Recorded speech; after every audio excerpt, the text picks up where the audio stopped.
nós estamos reunindo aqui o Nobrinho, José Evaristo, jornalista, trabalhou longo tempo na Zero Hora, filho do Carlos Nobre. As pessoas acham, não é, Nobrinho, que começaram a ler a Zero Hora de trás para frente por causa do Paulo Santana. Não, por causa do teu pai, o Carlos Nobre. Aí o Nobrinho, em 2006, quando o Inter foi campeão da Libertadores e o Inter foi campeão do mundo, o Nobrinho era o assessor de imprensa. Então, o Nobrinho conhece tudo por dentro, sabe das histórias, de muitas histórias. Que a gente quer é bastidores, não é fofoca. O torcedor quer saber dos bastidores, porque do jogo ele já sabe, já viu. E o Rubens Cardoso, nosso parceiro, está meio congelado ali, o Rubens, ali, né? Que prontamente atendeu o nosso convite, lateral esquerdo, campeão da Libertadores também e do mundo, e nós estamos esperando aqui que o Zé Alberto, repórter da Rádio Gaúcha, possa fazer a sua conexão, que ele estava em contato com a rádio ainda, para a gente começar a contar essas histórias todas. Já está aqui, ó, a Maria Jussara Flores, a mulher do Silvão. Salve, Bosco! Gilson Passos, na área. Vinícius Cássia. Dali Bosco, parabéns pelos 30 anos. Tiago Mansky, vamos lá. Ô, Brizolinha, até a gremista. Tá travando. Tá travando. Nobrinho, vamos lá. Ô, Nobrinho, e aí, tudo bem? Tudo bem, Bosco. Antes de mais nada, quero te cumprimentar por esses 30 anos de programa. Pô, não é qualquer um que chega nisso aí, tem que ter muita competência, muito carisma, Bosco. E eu fico muito honrado de participar desse programa comemorativo e aproveito aqui para dar um abraço nesse que virou meu grande amigo, lateral esquerdo campeão do mundo, que isso ninguém vai te tirar, Rubão, Rubens Cardoso. O homem que entrou na última hora no jogo, que o Hidalgo era o titular e deu uma tremidinha nele, e o Rubens Cardoso, não, eu vou, não tem problema nenhum. E fez a dele e num jogo que, para mim, todo mundo jogou bem. E o Rubens Cardoso tem o mérito de ter entrado na última hora e não deu nenhuma chance para o adversário. Olha o Pirulito aqui, entrei só um pouquinho porque eu não quero saber a história do Inter, ele é gremista, Pirulito. Alô, Ivan Roberto de Souza, o Mão, grande goleiro. Marivane Aranha, Paula Verônica, Mauro Paiva, parabéns, Bosco, por fortalecer o esporte do Rio Grande do Sul. Leonardo Coronel, esse Leonardo Coronel toma Rivotril para não ver o Grêmio jogar. E aí, Rubens? Tudo bem? Boa noite. Poxa, é um prazer estar falando aqui com vocês.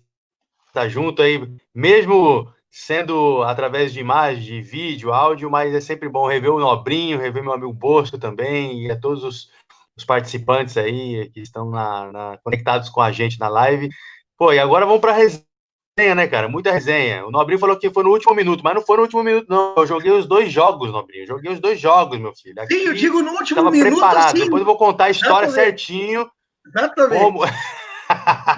Porque o outro depois a gente vai contar a história de como foi a preparação. Isso. Vamos fazer essa resenha aí. Sim. Alô, Silvão, presidente. Alô, Silvão, presidente. Alô, Algere, presidente. Olha aqui, Luiz Roberto, sempre acompanhei teus convidados esportistas de todo o país. Alô, Darcy, Pati Leandro, Aline Simão. Alô, Pinha. Olha, rapaz, tá bombando aqui. O Nobrinho diz que sabe todas as histórias, ô Rubio, mas tu deve saber histórias dele também, né? Porque tu estava me dizendo antes que ele passava naquela concentração, hein? Tem. Só hein? O Nobrinho, cara, o Nobrinho, pensa numa figura, cara. E aí, rapaziada? E aí, Zé Alberto, que bom te ver. Ô, Bosco, eu posso dizer tudo assim... Jóia, Bosco, maravilha, tá ouvindo bem, tô ouvindo bem.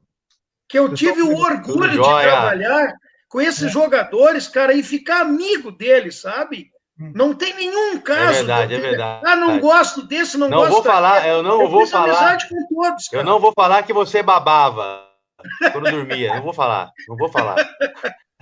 Como é que é? Ele dormia e babava? É isso? Hein, Rubão? Cara, dormia, babava e roncava, cara. Cara, no Mundial, eles me botaram no quarto. No ônibus, cara. Ó, eu vou te falar, era 5 minutos do hotel até o estádio, ele roncava, babava e sonhava. Eu não sei, cara, o que acontecia. O Bosco, o O alemão Hilo, ninguém queria ficar com ele. É uma pessoa espetacular, cara. O alemão Tava Hilo 12 graus. Tava 12 graus na rua e no nosso quarto estava 6 graus. Porque eu nunca vi um cara ter tanto frio. Então eu não senti frio no Japão, que eu sentia frio no meu quarto. Quando eu saía para a rua, estava bom. Bom, é bem isso. Teve outro que teve lá, que está conosco aqui, o Zé Alberto Andrade, da Rádio Gaúcha. Vou dando uns abraços aqui, Zé. Coronel Guaceiro, Tiago Mansky de novo, Alexandre Algeri de novo, Luciano Carvalho Silva, o Vlad, a rapaziada entrando. Zé, grande abraço, Zé. Um abraço, Bosco, um abraço, Rubens, um abraço, Nobrinho. Aconteceu comigo para entrar aí. Aconteceu o que aconteceu com o Inter na viagem para o Japão. Perdi a conexão. Não, o teu negócio é o seguinte, tu é do tempo do Telex. Tu é do tempo do Telex, não vem com essa. Não. Aqui o problema é o seguinte, esse aplicativo, não sei como é que vocês estão, mas o aplicativo no meu smartphone e no tablet, ele derruba tudo e não entra. Eu estava te ouvindo no início, antes do programa. E para ligar o computador, o Google Chrome caiu. Então, eu sou do tempo do Telex, mas de assistir só. Eu estou bem ligado nas mídias alternativas, nas mídias atuais. Zé, quer dizer que o Inter perdeu a conexão? Que história é essa, Zé? O Inter perdeu a conexão. O voo de São Paulo atrasou e era para chegar em Paris e ainda de manhã ir para o Japão, a segunda perna da viagem. Voo charter, né? Dobrinho lembra bem, o Rubens também. Voo charter de Porto Alegre a São Paulo. Sim. São Paulo, Paris. Só que o voo de São Paulo a Paris demorou para sair. E quando chegou no Charles de Gaulle, não tinha caído, o outro voo já tinha largado para o Japão. E a sorte é que tinha voo naquela noite, nós chegamos de manhã, meio-dia mais ou menos. Naquela noite tinha voo para Tóquio e tinha lugar para todo mundo da delegação. Sim. O Inter conseguiu realocar e também todo mundo da imprensa, o pessoal que estava indo junto. Ninguém perdeu a viagem. A verdade foi essa. Até teve uma história, o Rubens deve lembrar, o Nobrinho também, teve uma história que eu achei muito legal, assim, de companheirismo e que mostra muito do que era aquele grupo, que é a história do Yarley. Porque o Vargas e o Hidalgo, eles não tinham preparado, um colombiano, o Vargas, e o Hidalgo, peruano, eles não tinham visto de entrada na França. Por quê? Porque o Inter não ia ficar na França, ia trocar de avião. E o Inter acabou ficando um dia, o pessoal alojou num hotel do lado do aeroporto. E eles não podiam sair do aeroporto.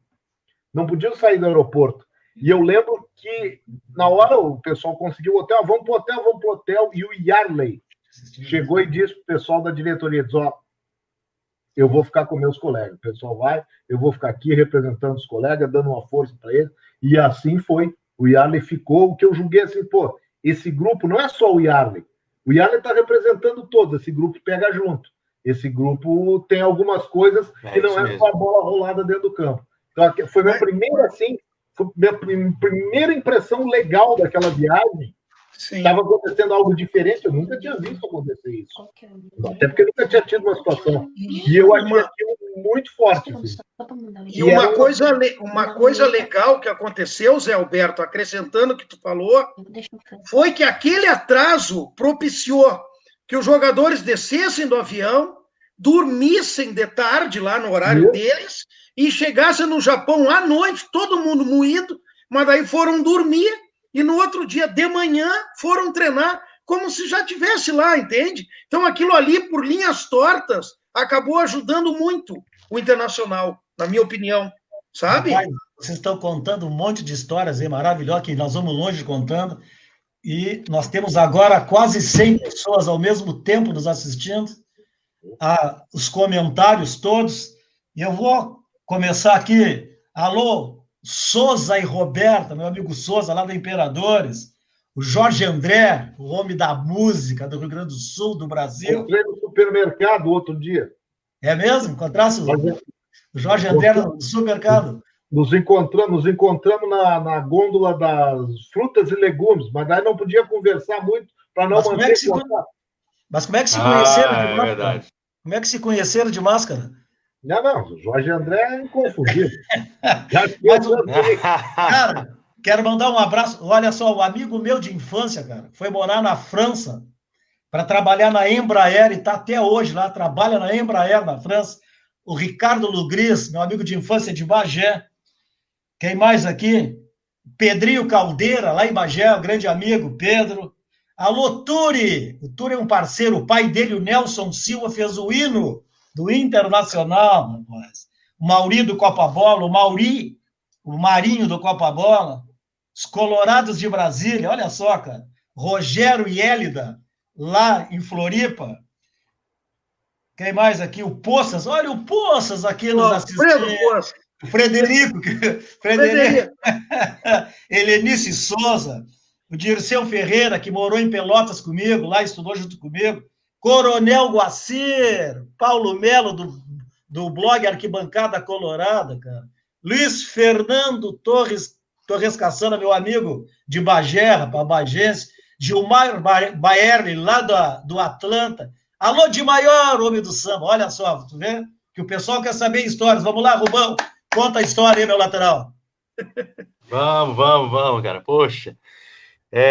Mas só lembrando dessa história do Yarley, realmente eu tinha me esquecido desse detalhe. É sério mesmo. Foi todo o grupo ficou muito comovido com a ação, com a atitude do Yarley, né? Porque ele abriu mão dos direitos dele, né? Que nós saímos do hotel, nós fomos almoçar em um hotel, descansar, e era algo importante para todos, né? No caso, né? E o Hidalgo e o Vargas ficaram realmente no aeroporto, desconfortável, né? Não foi aquela coisa de passar a noite toda, mas o tempo que passou lá, ele poderia muito bem falar, poxa, eu vou pro meu quarto, pro meu aposento, e vou cada um com o seu cada um, né?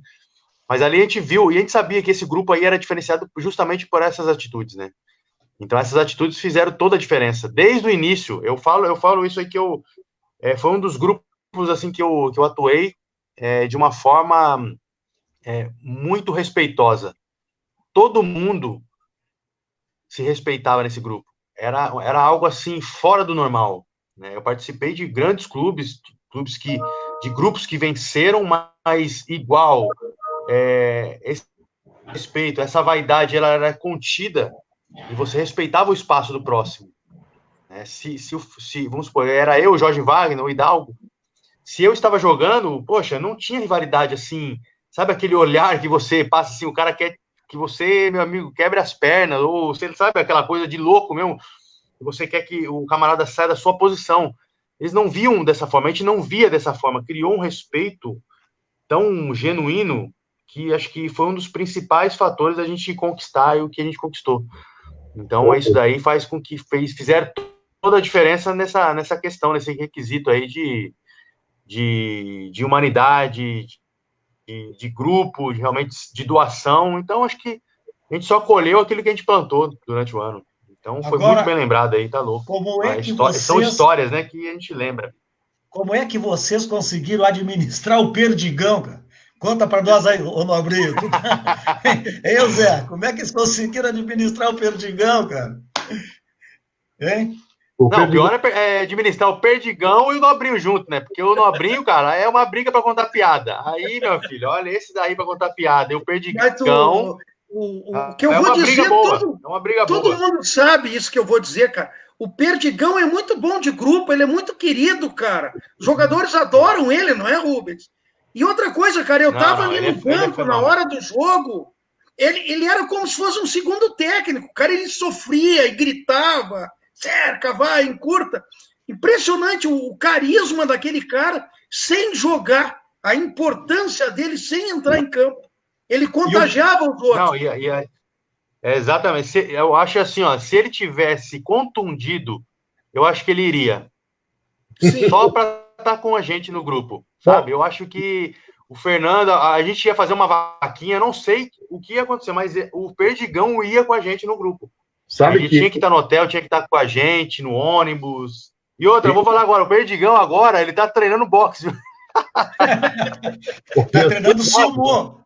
Tá treinando sumô, porque ele tá gordo. Agora, sabe que ele mandou um vídeo hoje. Ele mandou um vídeo dele treinando. Esse tipo de jogador... Mas é maravilhoso ele. O Perdigão, eu me lembro que teve um jogo, acho que na Libertadores, acho que não foi um jogo, não sei se foi no México, onde é que foi um jogo, que o Perdigão acho que foi a surpresa do time, e foi bem. O Inter ganhou. Acho que o Inter não teve um jogo no México, na campanha da Libertadores, que o Inter ganhou lá. 2-1 ganhou. Do Atlas? Foi. Não, foi na cidade do Foi o México. segundo jogo, né? A primeira foi na Venezuela, depois ganhamos de virada, não foi? Acho que o Inter saiu perdendo e virou. E eu não me lembro se virou ou se fez. O Abel. Eu sei que o Fernandão fez um gol bem no finzinho. Foi, o Fernandão fez o gol. O Fernandão fez um gol. Isso. Eu acho que o Fernandão fez um gol e o Renteria fez outro. Eu acho que o Renteria, isso. Nós ganhamos de virada, não foi, Rubens? Eu acho que o Inter saiu perdendo e virou. Teve aquele jogo em Montevidéu. Eu tô falando do México. Sim, esse no México. Esse que eu tô falando. Montevidéu foi 3-1, Zé. Que o Renteria fez aquele golaço. 2-1. Ele é o 2-1, isso. Não, e esse do México também foi 2-1. Também foi 2-1. Era do time da capital, era na cidade do México, jogou no Estádio Olímpico, aquele famoso. Isso. Foi isso aí mesmo. Eu me lembro que o Abel fez um mistério da escalação e o Perdigão estava envolvido no mistério. Sim. E o Perdigão foi uma peça importante nesse jogo. E o Abel, depois do jogo, ao invés de comemorar a vitória, ele ficou feliz porque a imprensa não tinha descoberto a escalação. A primeira coisa que ele disse na entrevista: viram, jantei vocês. Quer ver? Porque o papel da imprensa era descobrir quem era, o que poderia acontecer, né? Então, esse é o papel da imprensa. Deixa eu dar mais uns abraços. Mas sobre o Perdigão, o Perdigão, anos antes até, a gente já tinha se acostumado com essa ideia de alguns jogadores que são bons de bola, mas importante, como o Rubens falou aí. Eu lembro que o Filipão, na Copa de 2002, ele disse que o Edilson e o Vampeta, eles tinham uma missão que era muito mais de ter um controle de ânimo do grupo do que propriamente ser os bons, grandes jogadores que eles eram. Eles não eram fundamentais no time, mas o Filipão os julgava, e disse isso publicamente, que eles eram muito importantes pelo astral alto. Era mais ou menos o que o Perdigão tinha no time dele. Essas figuras são imprescindíveis num grupo para uma jornada, para um desafio grande, como é uma Copa do Mundo. Coincidência ou não, tanto o Filipão como o Inter foram campeões em Yokohama. Deixa eu dar uns abraços aqui. Olha aqui, o Jorge Silva. Aí, Jorge, tudo bem? Olha aqui, ó. O Wendel Garcia, o amigo do Abel, filho do Rubinho Garcia. O Genoar, da Federação de Futsal. Andréa Bueno. O Regis Chiba, que anos trabalhou no Internacional. O Rosmar Tandim. O Damian Souza entrou aqui, né? Diz que vibrou em 2006, mas entrou o Vinícius Cássero, Damian, e diz que tu é freguês dele, que tu perde todas as apostas para ele quando joga a Grenal. Um abraço também aqui para o Júlio Surtica, nosso amigo Júlio Surtica. Coronel Pedro Osório, o Fábio Barbosa, o Branca, alô Branca, meu amigo Branca. Quem mais tem aqui, rapaz? O pessoal todo deixando seu recado aqui. Ô, Nobrinho, é verdade que em Tóquio tu ganhou bicho também, Nobrinho? Mas tu não jogou? Não, mas os jogadores, queridamente, vamos dizer assim, davam um pedacinho do bicho, eu não sei quanto por cento, que a gente brincava para os pobres de futebol, que era o assessor de imprensa, o roupeiro, o fisioterapeuta, sei eu. E aí, os ratão. Era o Ratatá, era o apelido. Pô, cara, deu um Natalzinho. Olha, o peruzinho lá de casa foi muito bom aquele ano. Quanto deu, Nobrinho? 5 mil. 5 mil. Ganhou 5 mil sem jogar, Nobrinho? Sem jogar, mas eu estava ali junto. Ô, Nobrinho. Mas merecia. Mas isso é algo que a gente faz, né? Isso é algo que a gente faz pro...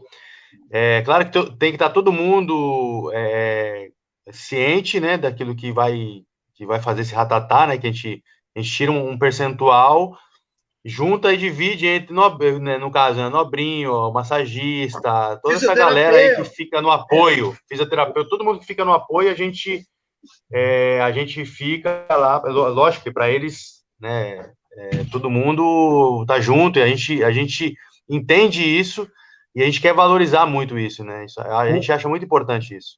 Não, Quantos isso era dos jogadores, viu, Bosco? Iniciativa dos jogadores. O bacana era isso. Quanto que os jogadores, Rubinho, ganharam de prêmio na época? Hoje tu pode dizer, já se passou tanto tempo. Porque o Cara, se eu Nobrinho te ganhou falar assim que eu não me recordo, assim, Eu não não me sei, eu não recordo. sei. Eu não sei. Mas foi uma premiação bacana. Foi uma premiação legal, bacana.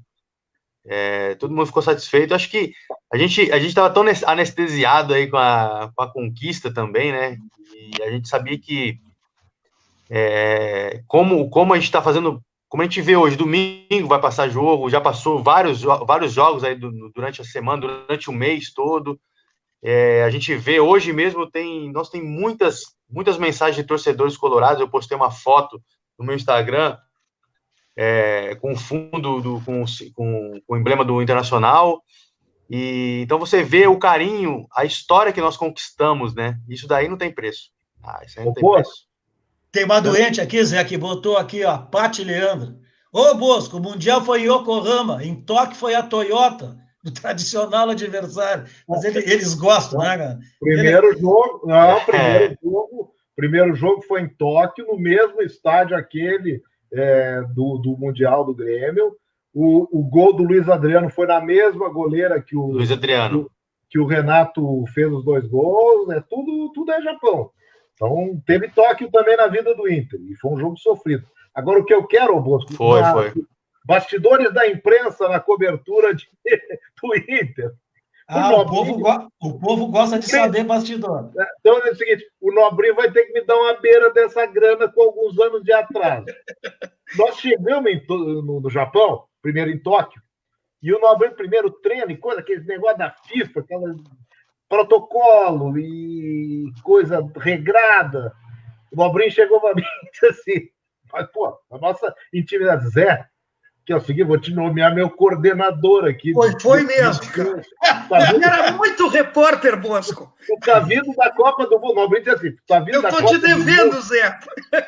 Vou te nomear meu coordenador aqui, tu fala com o pessoal aí que eu vou organizando, eu não tenho experiência nisso aí, e nem nós. Experiência com clube, naquela situação, nós também não tínhamos. Tinha experiência da Copa do Mundo, que é um padrão parecido, tá? É FIFA.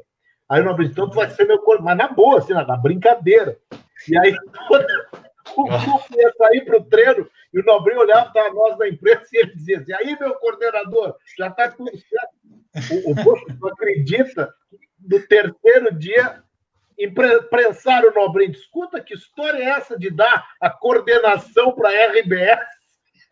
É verdade, não é, Nobrinho? É verdade, claro. Tu sabe, cara, eu vou fazer um agradecimento público aqui ao Zé Alberto. Às vezes o treino mudava das 3 para as 3h30, vamos dizer, e a reportagem vai cedo para o treino. Então eu avisava só o Zé. Zé, avisa o pessoal que aumentou meio. Pô, e o Zé me ajudou um monte, cara. Eu te devo essa, Zé Alberto. Estou te devendo, sim. Mas e a prensa que tu levou? Estava entregando tudo para a RBS.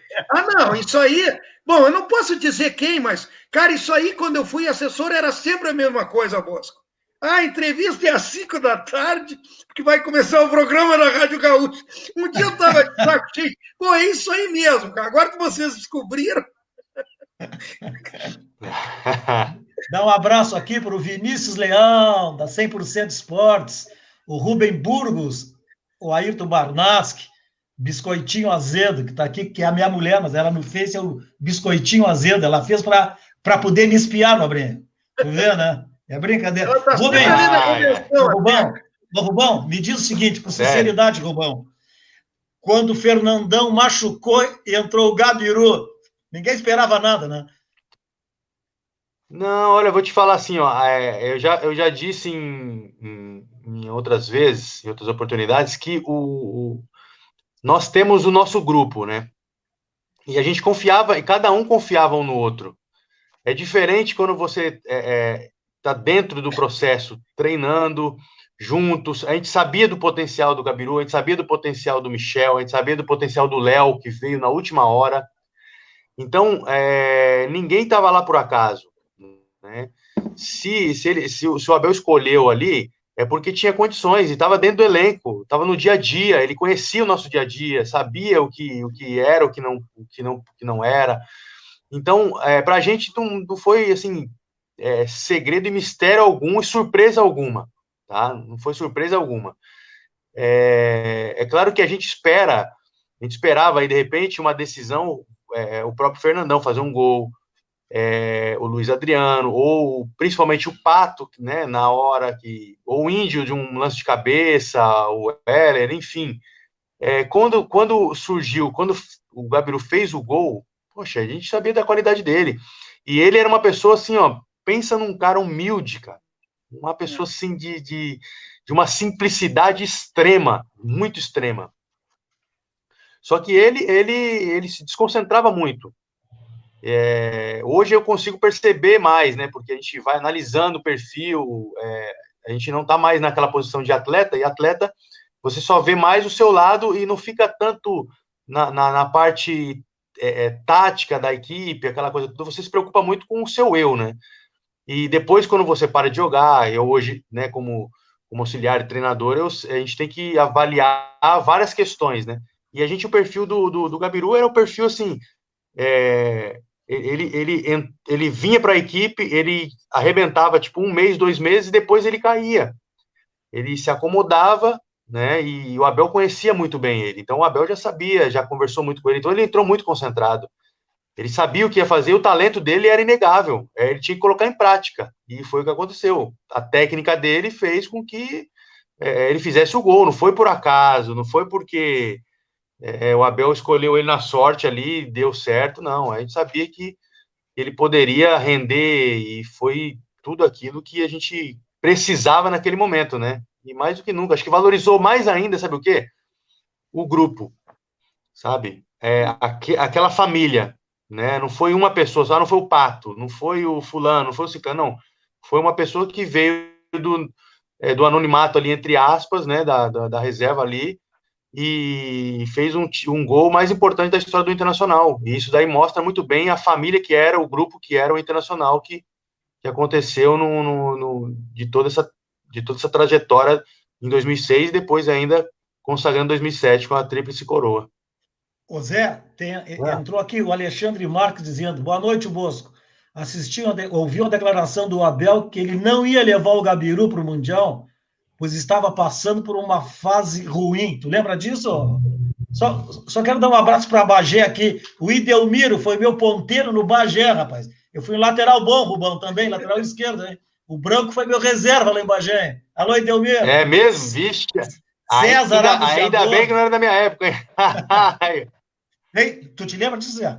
O Bosco, do que de ti, tu como lateral, não me lembro, Bosco. E acho que tu, como lateral, é um excelente jornalista, viu? Tu te lembra disso, que o Abel não ia levar o Gabiru? Aí, ó. Não, eu não.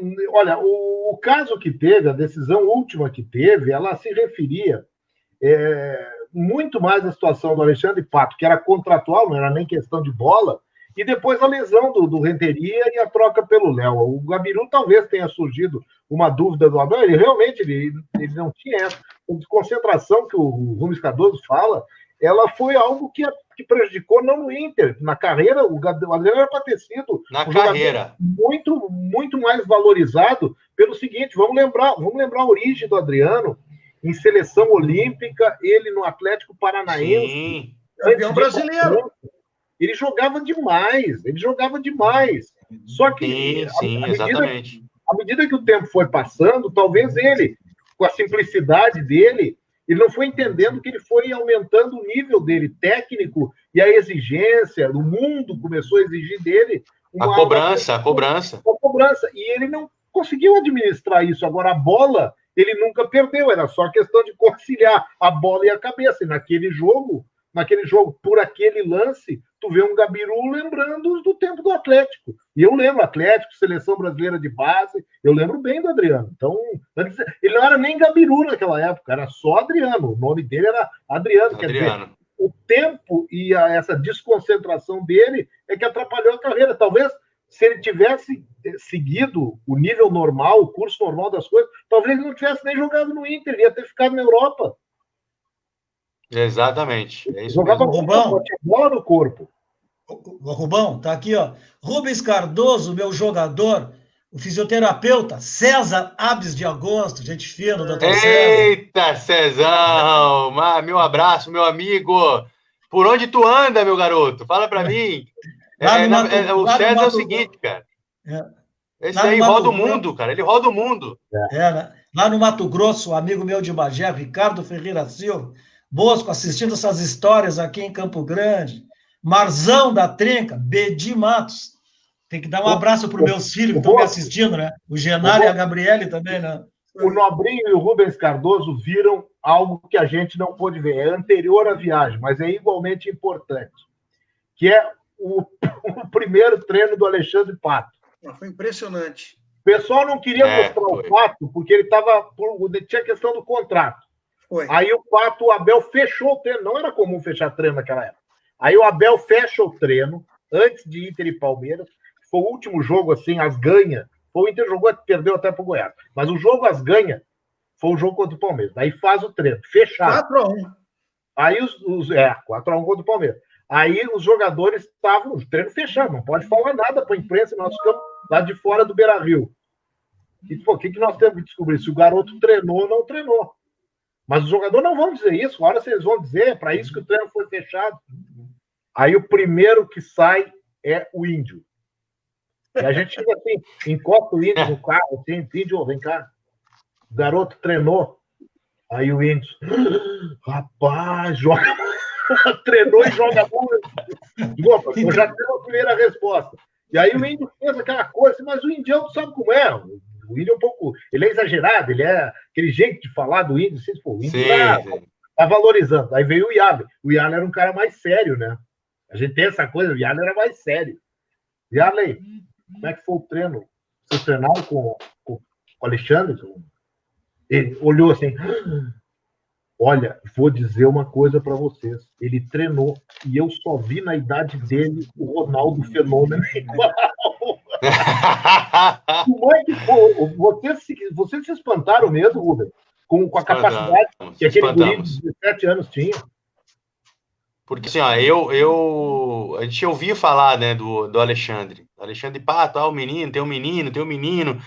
E eu já vi essa história de menino lá no Santos, né? Do Robinho e Diego. Eu assistia o Robinho e Diego nas categorias de base. Eu ia lá, assistia, via, falava assim, rapaz, eu gostava muito do Diego. Eu falava assim, cara, esse Diego é demais, cara. Que cara, assim, ele pegava a bola, assim, parecia que ele já tinha 30 anos de idade, meu. Era impressionante. E aí depois falaram a mesma coisa do Cipato. Aí o que aconteceu? Ele veio treinar com a gente. Aí o Abel colocou ele no time de baixo. Cara, no time de baixo, ele bagunçou, ele fez 2 gols no time de baixo. Aí eu falei, pô, tá doido, cara. Aí o Abel, vamos experimentar ele no time de cima. Ele colocou no time de cima, que ele fez mais 2 gols no time de cima. Aí eu falei, pô, esse moleque é um fenômeno. Assim, tecnicamente, era um absurdo, meu. Um absurdo. Eu achei chato e ele ia, assim, marcar a sua história, ficar entre os 3 melhores do mundo, sabe? Infelizmente, eu acho que a lesão atrapalhou muito, muito, demais a carreira dele. E aí, depois disso, ele deu uma balançada.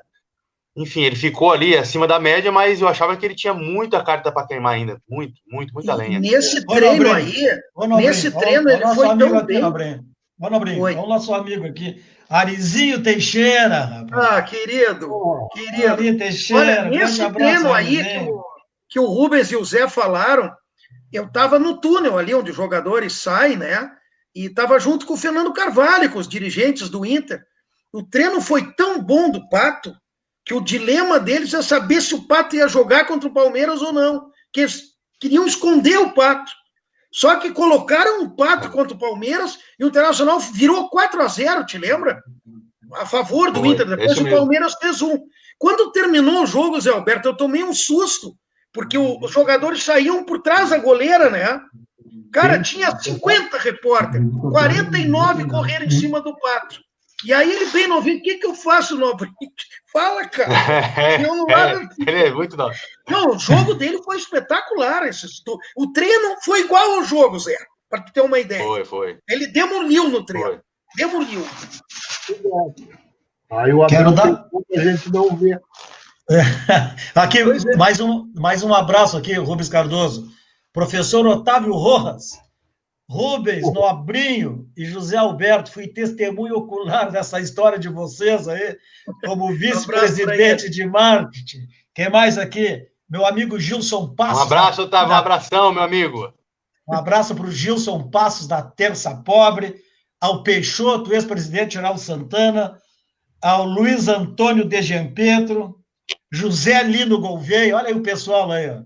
Já estamos aqui passando de 90 a quase 100 de novo, pessoas simultaneamente nos assistindo e gostando desses bastidores que nós fizemos na semana passada sobre o Grêmio, né? Porque a RBS TV, na semana passada, reprisou Grêmio e Hamburgo. E agora, no domingo, vai reprisar Inter e Barcelona. Por isso, esse nosso encontro hoje aqui. Enquanto vocês pensam em mais uma historinha aí, vou ter que fazer um textinho aqui, Zé, para o Sesc. Boa. Está com saudades de viajar? Os hotéis e pousadas do Sesc estão abertos, com rigoroso protocolo de segurança para a sua tranquilidade. Crianças até 12 anos isentas. Nova tarifa e pagamento em até 12 vezes. Acesse o site do Sesc, sesc-rs.com.br/hotéis. Nós botaremos na tela depois. 10 vamos lá, mais uma historinha aí. Vou provocar de novo o Nobrinho e o Rubens, que eram os personagens da delegação. A gente só cobria a delegação. Para chegar ao jogo final, o Inter teve que sofrer, ganhou do Al-Ahly, aquela coisa, jogo de estreia, tudo bem. Mas o maior sofrimento do Inter, eu acho, ele veio um dia depois daquele sufoco de Tóquio. Eu me lembro de ter ido, eu fui, toda a equipe da Gaúcha praticamente foi, da RBS, e o Abel foi, o Fernando Carvalho foi, eu não lembro se o Pífero foi também, todo o departamento de futebol foram ao estádio de Yokohama, porque o Inter ganhou do Al-Ahly e viajou no outro dia de manhã para Yokohama. Isso. E aí, meu amigo, tinha Barcelona e América do México. Tudo aquilo que o Barcelona tinha feito na Europa, no Campeonato Espanhol, na Liga dos Campeões, e que o Ronaldinho tinha jogado, o Deco especialmente, eles fizeram contra os mexicanos. Foi uma atuação espetacular. Eu posso dizer assim, eu vi o Barcelona do Rijkaard jogar na sua plenitude, mas vi contra o América. Só que é o seguinte, nós da imprensa, pessoal da delegação, foi um tal de baixo astral ao final daquele jogo espetacular. Um jogo daqueles que tu fica pensando, eu estou pensando até hoje naquele jogo, que jogou o Deco naquele jogo, foi uma coisa espetacular. Só que ali, cara, deu um abatimento e o Inter, da noite daquela, foi uma quinta-feira, eu acho. Da noite daquela quinta-feira, eu posso dizer que até a sexta de tarde, ou quase o sábado, o Inter tinha perdido para o Barcelona. O Barcelona era campeão do mundo. Como é que foi Rubens e Nobrinho aguentar a empolgação que se criou para os espanhóis, de todo mundo que viu o favoritismo que se criou ali, e vocês terem que reverter um abatimento que era de vocês também, que era de todo mundo. Todo mundo ficou maravilhado com o Barcelona. Quem gosta de futebol adorou ver aquele jogo. Agora, quem tinha que jogar contra o Barcelona deve ter ficado em pânico. Como é que foi aquela reação para dar no que deu depois, que a gente sabe bem, e por isso que está repetindo o jogo no domingo. E eu já vou botar uma outra questão em cima, que o professor Otávio Rojas aqui pediu, que é uma boa questão, Zé, que eu não sei se tu sabe. Eu quero que o Nobrinho e o Rubens Cardoso expliquem por que o Inter jogou de branco os dois jogos. Primeiro responda. Essa aí eu sei. O jogo contra o... Porque lá o assessor de imprensa participava de todas as reuniões importantes. Foi draconiano, cara. O jogo com o Barcelona, os caras foram lá e disseram, o Inter vai jogar de branco e o Barcelona de azul grana. O goleiro do Inter vai jogar todo de preto. O goleiro do Barcelona, sei eu, de cinza. Não, aquilo ali foi decisão. Não foi superstição, não foi nada. A FIFA manda, Bosco. Outra coisa, a FIFA dizia, o ônibus vai sair às 10 para as 9. Viu, Nobrinho? Às 10 para as 9. Viu, Nobrinho? Não vai ser nem 5 para as 9 e nem 15 para as 9. Era assim, cara. Foi muito organizado, né, Rubens? E o primeiro jogo, eu não me lembro se o Inter jogou de branco, jogou também? Todos de branco, você não me lembrava. Aí eu não sei, o primeiro eu não sei. O outro era vermelho. Ah, então por isso. Isso, mas com o Barcelona eu isso. estava lá, eu estava junto. A FIFA determinou, a FIFA determina. É tipo esse tribunal de penas da Sul-Americana, não tem defesa, né? Eles dão a pena e pronto. A FIFA manda, a FIFA não conversa. É impressionante. Eu sei que a FIFA manda. Pois é. Manda. Eu sei. Manda. Eu sei. E aí, Rubão, conta mais uma história. Mas então, vamos lá. Eu lembro assim, ó. Eu lembro muito bem desse jogo. Eu estava no meu quarto, né? E aí a gente estava esperando esse jogo justamente para a gente estudar o adversário, né? Apesar que a gente já tinha estudado muito o Barcelona, né? A gente sabia, assim, como a gente deveria... Assim, no sistema geral, a gente entendia muito bem o que era o Barcelona já. Aí houve esse jogo e foi um show, né? Foi um show do Barcelona. Ronaldinho, Deco, Iniesta, estava todo mundo assim... Foi impressionante, realmente. Aí você fala assim, poxa, a gente vai enfrentar uma equipe realmente, cara, ela é quase imbatível, né? Porque é uma equipe muito, muito sincronizada, tecnicamente, jogadores excepcionais. E aí, o que aconteceu? O Fabiano que jogou o Genro do Luxemburgo, ele estava no elenco do América, Isso. do México. E ele estava no Japão. E nós nos falamos. Depois desse jogo, eu chamei o Fabiano, falei assim, Fabiano, vem pra cá, vamos conversar. E aí ele foi, nós conversamos, e aí eu perguntei, falei assim, cara, o que vocês fizeram, meu? Qual foi a preparação que vocês tiveram? Né? Aí ele me falou assim, Rubão, nós não nos preparamos como deveríamos. Tá? Isso daí é um ponto, assim, chave. Por quê? Para tirar também, aí eu passei essa informação, né, porque foi assim, gente, cara, o Barcelona é o Barcelona, porém, nós temos uma estrutura, nós temos o nosso planejamento e nada vai mudar, não tem que mudar. Eles não estavam preparados, cara, para enfrentar o Barcelona, essa era a verdade.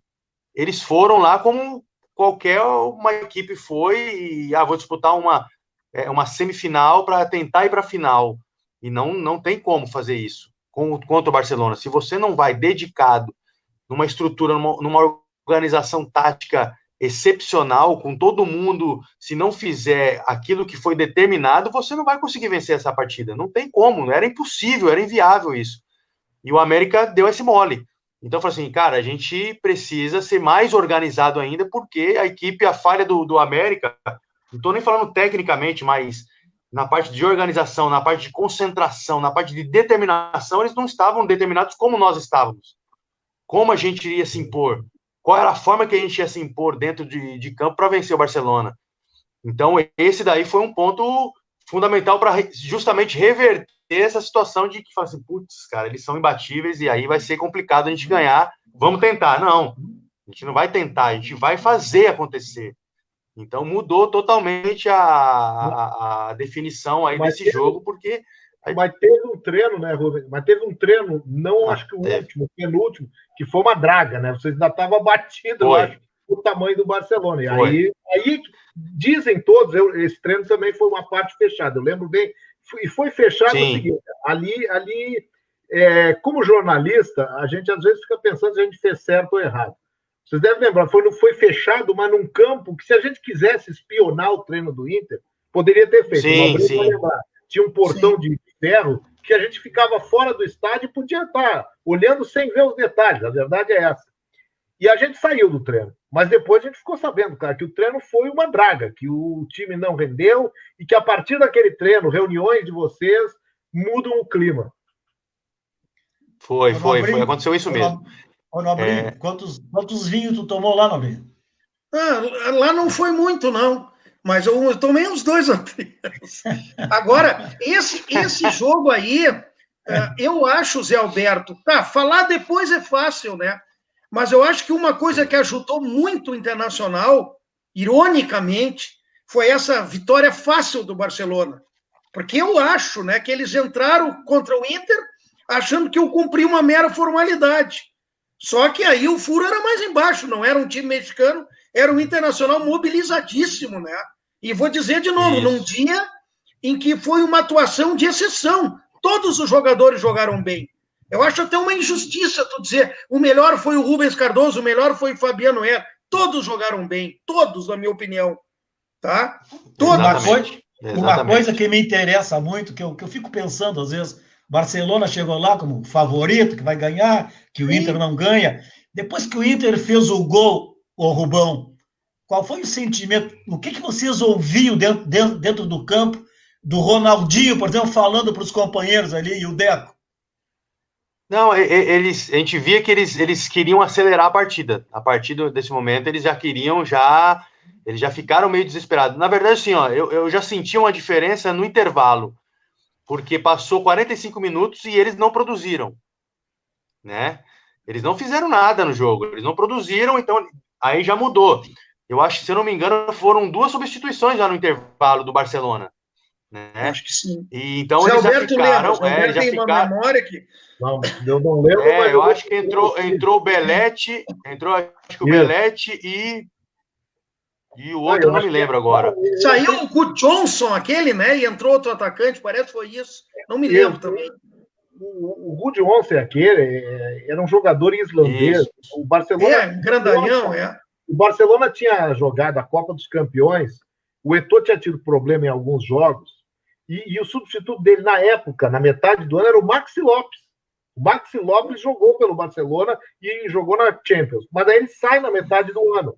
E o Eto'o tem um problema de lesão, depois no final do ano, não vai ao Japão, e o Barcelona talvez até um pouco autossuficiente, ele aposta no Good Johnson, que era um jogador de destaque na Europa, mas nitidamente, basta ver que depois, eu sei que ele existiu, porque ele jogou no Barcelona, a carreira dele não é uma carreira. E eles apostaram muito no islandês, e era um jogador menor, isso aí não é que tenha facilitado para o Inter, mas simplifica tendo uma zaga com caras experientes como o Índio, o Fabiano Heller, e um jogador que não está no nível dos demais do clube dele, né? Então, e ali o Barcelona... Sim. Mas aí depois desse gol, a gente percebeu muito que eles ficaram muito apavorados, assim. Tentaram acelerar a partida, tentaram pegar mais rápido a bola, acelerar mais o jogo, tentar uma jogada individual, e aí a gente sentiu, né? Sentiu que estava na hora, falou assim, agora é a nossa hora, nosso momento. Tanto é que aos 42 minutos ali, o Yarley vai lá para o cantinho do escanteio e a gente fica ali e fala assim, vamos segurar a bola aqui, né? A gente já sabia mais ou menos a mecânica do processo e você via que eles estavam nervosos. Que eles deram uma chegada, xingaram o Yarley, depois eles vieram, aí reverteu a situação, né? Aí a gente estava a gente está aqui, agora a gente está com o controle da partida também. É claro que a qualquer momento eles poderiam, de repente, aí, fazer algo, mas a gente estava muito consciente dentro da partida, né? A gente estava com um controle emocional muito certo, muito convicto. A gente fala muito desse treinamento realmente aí que o José lembrou bem. A gente treinou muito mal, nós treinamos muito mal, e aí depois nós nos reunimos, tivemos uma reunião franca, aberta, o Abel também veio com a gente e falou assim, olha, nós temos que nos sacrificar, e a maneira que a gente tem que jogar vai ser principalmente de uma forma, um esqueleto baseado naquilo que foi o Real Madrid, jogou contra o Barcelona e o Chelsea. Foram as únicas 2 partidas que o Barcelona deu uma travada. O restante eles ganharam todas. Né? Então a gente estudou e falou assim, é mais ou menos esse esqueleto de jogo, só que vai ter que sacrificar muito o Fernandão, o Alex, o Yarley, porque não existia essa questão do 4-2-3-1, né? Que a gente falava, né? Isso. Então existia muito o losango, 4-4-2, faz as 2 linhas de 4, aquela coisa toda, mas o 4-2-3, que era justamente esse trio, eles tinham que fazer o balanço, e esse balanço tinha que ser perfeito. Então, iria exigir muito do Fernando, do Alex e do Yarley, entendeu? E eles falaram, não, a gente vai abraçar, e abraçou todo mundo. Depois a dobradinha também em cima do Ronaldo, porque o Ronaldinho fenômeno, ele era o fenômeno. Se você ficasse no mano com ele, era impossível pará-lo. Não tinha como pará-lo. Nós tínhamos que dobrar. O Wendel Garcia está lembrando que entraram no Barcelona o Belletti, o Xavi e o Esquerro. E o Esquerdo. Olha só o banco. Entrou no lugar do Gudjonsen. E o Xavi é o cara que entra no lugar do Thiago Motta. Aliás, sobre o Thiago Motta, para mim, na viagem, nessa cobertura, que para mim foi uma cobertura, óbvio, pelo resultado, por tudo, foi uma cobertura inesquecível, mas também do ponto de vista de estrutura. A RBS como um todo, a Rádio Gaúcha, ela nos proporcionou assim, coisas incríveis. A coordenação deu tempo, o Inter foi campeão em agosto da Libertadores e deu tempo de se preparar uma cobertura com a contratação de produtores no Japão. Então a gente tinha uma excelente condição de trabalho lá. Mas toda cobertura grande, ela precisa ter um resultado bom também. Eu tinha ido naquele mesmo ano para a Alemanha, numa outra baita cobertura de estrutura, e eu, modéstia à parte, eu julgo que fiz um bom trabalho na Copa da Alemanha com a seleção. Só que o fato da seleção não ter sido campeã meio que desmancha o trabalho. Vai tudo por água abaixo. É impressionante. Ninguém lembra se eu fiz uma entrevista exclusiva ou se eu fui bem na zona mista. Ninguém lembra. Se o Brasil tivesse ganho, eu até nem precisava ir tão bem, mas o resultado ia me empurrar para cima. Então, a cobertura do Inter, o título, ela coloca do jeito que foi, contra quem foi, ela pega e joga o trabalho do jornalista lá em cima. Então, eu julgo que foi um trabalho bom de toda a turma, todo o time que teve lá. Mas eu tenho como principal recordação, por isso que eu comecei pelo Thiago Motta, principal recordação profissional daquele jogo, a véspera do jogo, o último treino do Inter. Eu e o Silvio Benfica, nós dividimos o apartamento e nós saímos do apartamento nosso para ir para o treino. Um dia antes a gente tinha saído, dado a volta para pegar o elevador, e do lado do elevador, no mesmo andar, tinha ouvido música brasileira e fala de brasileiros. E vimos que era alguém do Inter, que estava no mesmo andar ali do nosso, no quarto do lado do elevador, mas não sabíamos quem era. Vimos, acho que tinha material do Inter, tinha um quarto ao lado que tinha material do Inter, é alguém que está do Inter aqui. E na saída para o treino, combinamos o horário, o Inter ia sair, digamos assim, 15 para as 4, e era 15 para as 4, nós tínhamos que sair 10 para as 4, para chegar antes do Inter. E eu e o Silvio Benfica saímos do nosso apartamento e quando fomos pegar o elevador, naquele quarto do lado do elevador, nós ouvimos uma conversa em português. E era conversa de jogo. E aí nós mandamos o elevador para o andar que ele quisesse. Nós não ia mais pegar o elevador e ficamos ouvindo a conversa. Começamos identificando a voz do Fernandão. Dali a pouco ouvimos a voz do Yarley. E a voz do Fernandão disse bem assim: professor, o Thiago Motta não vai jogar. Eu vou me esbagaçar, mas o Thiago Motta não vai jogar. As jogadas deles começam por ele, e no meio-campo eu vou voltar para o meio-campo. Os outros vão jogar lá na frente e eu vou voltar para acompanhar o Thiago Motta. E aí começaram. Tinha uma linguagem cifrada. Ele não vai jogar. O Ceará fica tomando conta. Todo o esquema do Inter estava sendo explicado naquela reunião em que os jogadores tinham voz ativa, mas a gente ouvia perfeitamente que o Abel administrava. Tá, mas quem é que está nessa reunião? Ouvimos o Fernandão, ouvimos o Yarley e o outro é o Abel. Aí descemos, aí depois de ter ouvido um monte da conversa, descemos e esperamos, vamos ver quem é que sai do elevador por último, porque está toda a delegação no ônibus. Aí desce o Abel, o Fernandão, o Yarley e ainda estava o Alexandre Pato também. Me disseram depois que o Klemer estava naquela reunião também. Nós não vimos o Klemer descer do elevador. Só que ali a gente tinha um manancial de informações sobre o que o Inter queria apresentar contra o Barcelona, porque o Fernandão anteriormente, o Nobrinho tinha organizado uma entrevista coletiva depois do almoço. Juntou 5 jogadores, botou numa sala para toda a imprensa ouvi-los. E o Fernandão foi entrevistado por nós, da equipe, a nossa equipe fez, o Benfica organizou ali uma voz, fez, e o Fernandão deu a mesma explicação que ele estava dando naquele quarto lá, para o Abel e para os outros. Aí nós chegamos a conclusão, olha, o Inter vai tentar fazer isso. E foi exatamente o que o Inter fez. Tudo aquilo que foi preconizado, com a concordância e participação do Abel, mas com participação dos jogadores, foi preconizado. Por isso que eu digo, o Inter se preparou muito. Tudo que preparou deu certo, né, Rubens? Tudo que você se propôs a fazer, parece que estava previsto. Porque se não desse uma das coisas certas, o Inter não ganhava o Mundial.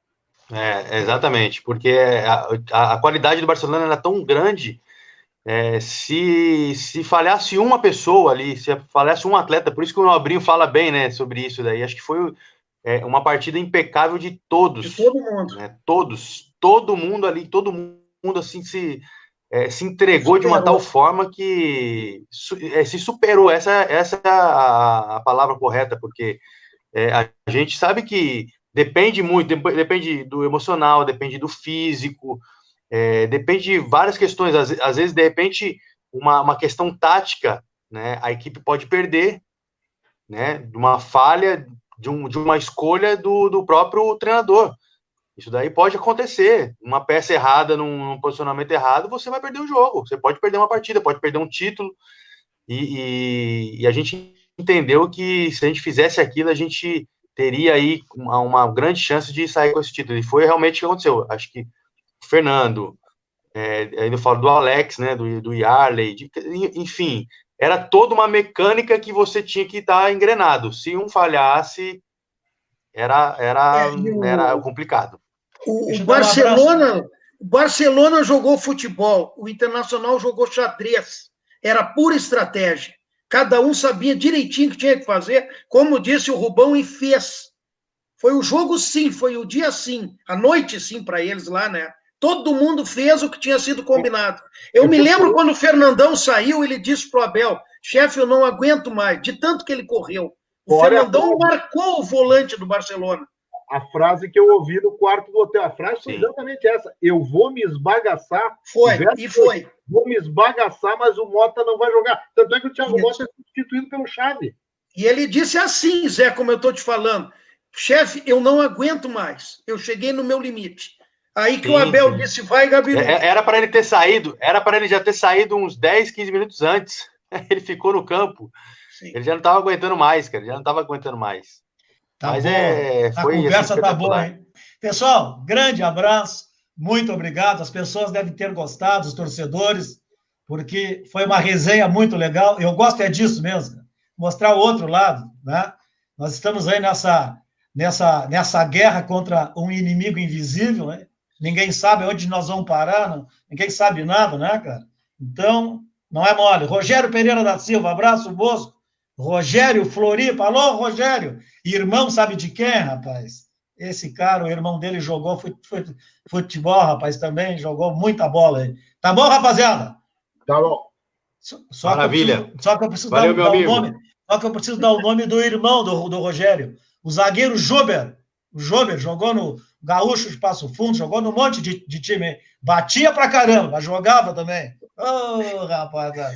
Muito obrigado, tá bom, pessoal? Um beijo para todos vocês. Valeu, segunda-feira, boa noite. Segunda-feira nos assisto aí com o Mano Menezes. Tchau, tchau. Tchau. Obrigado, um abraço. Tchau.